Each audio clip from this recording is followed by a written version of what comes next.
We do. We do run a lot of simulated pressures. I, in a weird way, guys, I kind of run my defense similar to how I run my offense, right? We're gonna window dress, we're gonna play the mental game. Guys, I'm gonna tell y'all something about me. Here's the thing about Coach Beast. Y'all gonna learn that I love to play the mental game in youth football. Because, like I said, y'all gonna get a lot of these what I call two-gear motherfuckers. Excuse my language. Y'all gonna get these two-gear ego-driven coaches.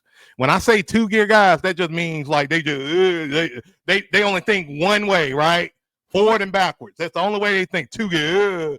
We're gonna beat you. We're gonna dominate you. They do all that bull crap, right? So you're going to run into a lot of those guys.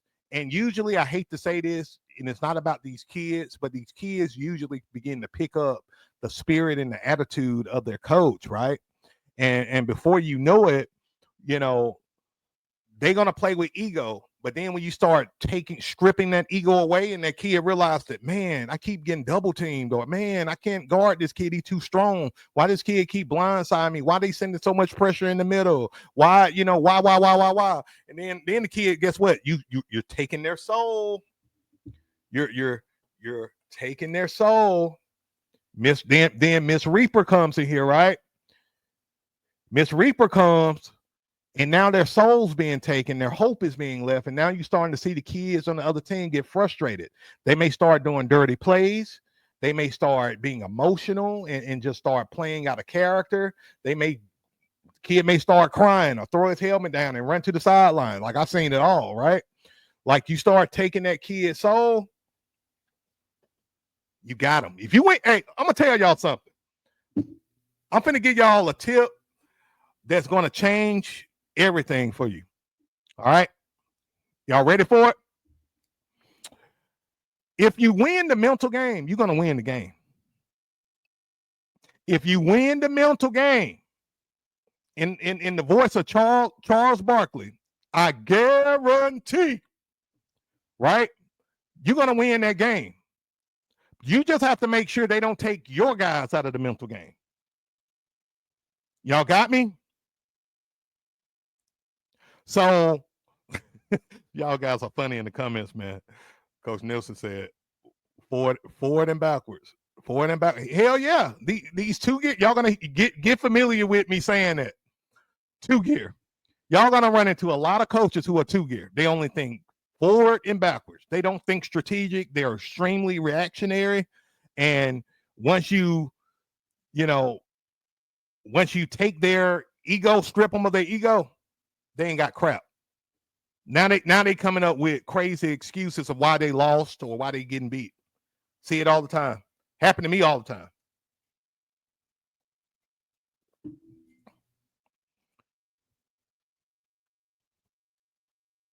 Jay Funk says, will this work in semi-pro? It sure will. It sure will. You know, a lot of what I teach guys, a lot of this stuff, man, I learned when I was playing high school ball, and I just added to it as I got my football coaching, IQ got up. And then I started to design stuff and mix stuff up. Like this kind of stuff, the 4-2-5, all of that, coach. All of this stuff is transferable at every level, as a matter of fact, one of my good friends, one of my closest friends, he coached semi-pro, and he was running the beast offense. He ran 4-4. He ran different variations of of my playbooks. And I mean, this guy was semi-pro. So yeah, absolutely, man. You can definitely do it. All right. So that's going to be it, guys, for the show. Oh man, I gotta answer this one before I go, guys. Y'all be killing me, man. Y'all be killing me, but I gotta answer this one because I know this is going to help a lot of you guys. Okay. Coach B want to know any tips to come back from a nightmare season. Oh man, from a nightmare season. Okay, yeah, I got you. And actually, this will go into my final words for today, for today's show. All right. Guys, listen, if you've been coaching for any given time, you're going to run into a nightmare season at least once. I've had two in my 15 years, and they're not fun. Okay. For those who don't know what a nightmare season is, it's a season where if anything can go wrong, it does go wrong. You lose games that you're supposed to win. You get hell from most of the parents in your program. You got assistant coaches trying to sabotage you. Your kids are not buying into what you're teaching. You're running into problems with them. You're running into problems with the league. You're at the point where, I mean, hell, your wife or your girlfriend or your freaking dogs acting crazy, your kids acting up at the house. It's just like everything is going crazy, right? While you're trying to coach and keep it together. Understand this, that coaches at every single level go through a nightmare season. Football coaches, basketball coaches, NFL coaches, college coaches, high school, you name it, little league, it doesn't matter. But what nightmare seasons do, guys, is it really builds character and it makes you a better coach. Every time I've had a nightmare season, I became a better coach. It 10x my coaching skills, right? And it made me more resilient, and it made me more, how do I put this? It taught me that sometimes standing up for yourself and not, and I'm gonna just say it. I'm trying not to say the word, but I'm gonna just say it. Sometimes being an asshole is okay if it's going to protect your program and protect the culture. Okay. A nightmare season can be difficult, and it could break a lot of guys to where they don't even want to coach anymore. I mean, I've been in that position where I was like, I'm done. Screw this. And I just needed to recover. And usually what I do is, coach, is I go back and I reflect on what happened. Was any of this my fault? Right. And guess what I do? I make it all my fault. And because what happens is, when you are accountable as a coach and you're not blaming, and let's just be honest. Sometimes you may get that parent in your program that was out of your control. The parent just a shitty person, right? And they gave you hell all season. Sometimes you can't control that, right? But I take it on me. Sometimes you would get a coach to be an assistant coach in your program out of good faith. This dude may be your buddy. Y'all may have been like teammates, man, and you know, y'all just thought y'all would just do great together. And then all of a sudden your buddy turn on your ass and, you know, he's trying to take over your team and you lose that friendship. It happens. And guess what? I take it on me. Because what happens is when you take on everything that happened bad, it begins to build so much character and leadership in you, man, to where you understand sometimes I have to be the bad guy. Sometimes I'm the good guy. Sometimes I'm the neutral guy.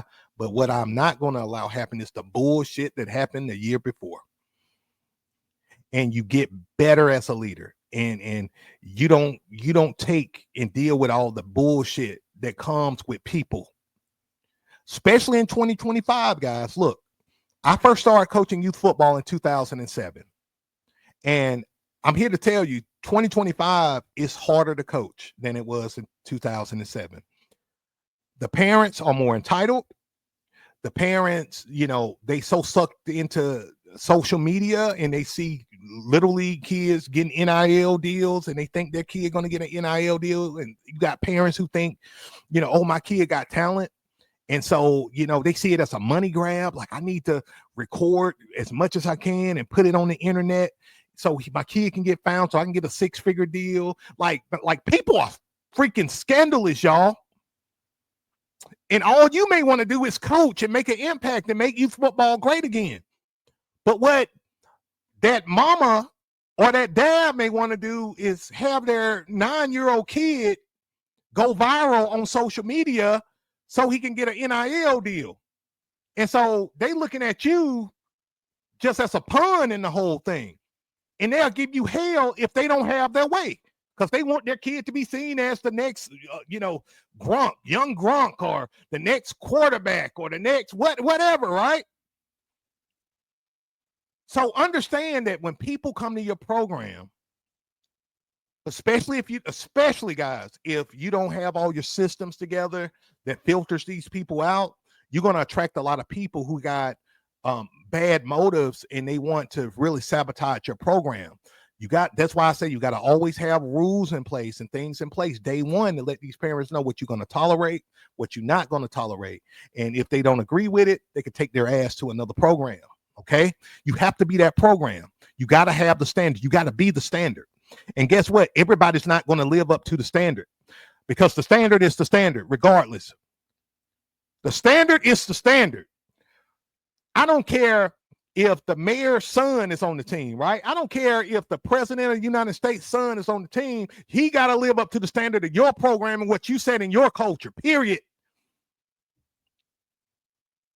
And this nightmare seasons tend to build that character and build those leadership skills, guys, that's going to really make you not just a great man, but a great leader, not even just as a coach, but as a person. Like, you start going to your job, like, man, I ain't putting up with no more shit from this boss, right? You start dealing with people who give you I'm not putting up with your shit no more, right? I mean, guys, look, I'm gonna say this. It's funny. I thought I was gonna end the show on time today, guys. We're gonna end at the same time we do every day. I gotta share this, guys. Y'all seen the show Monday where I gave PlayStations to my entire team. And we bought backpacks for all the kids, and we bought practice jerseys, and we had them the best looking team. They didn't even have to pay for registration, guys. We had equipment, and we didn't even get a thank you. Y'all think I got a thank you from the parents? No, I got thank yous from the kids. I didn't get thank you from the parents. And that was one of the rough seasons. I'm gonna give y'all this. I'm gonna give y'all this and we out of here, right?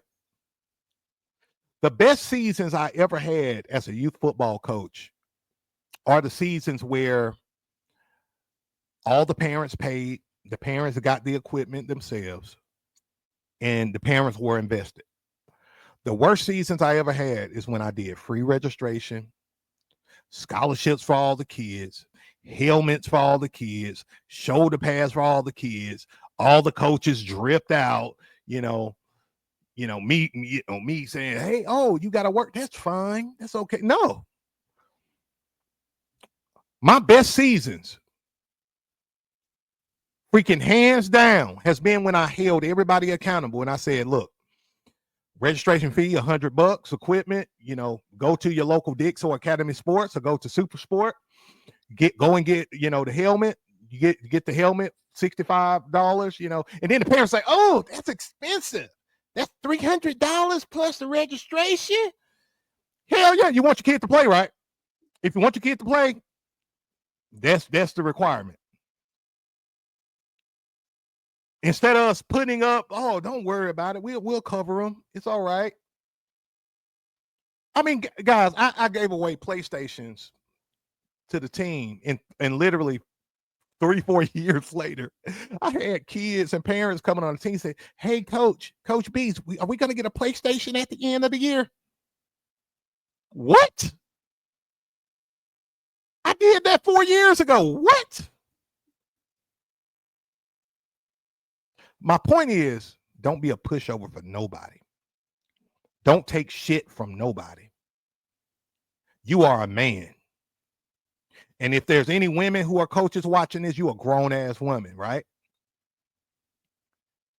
And most importantly, you are a coach. You are the captain of your ship. You are the captain of your program. And you also the gatekeeper of your program.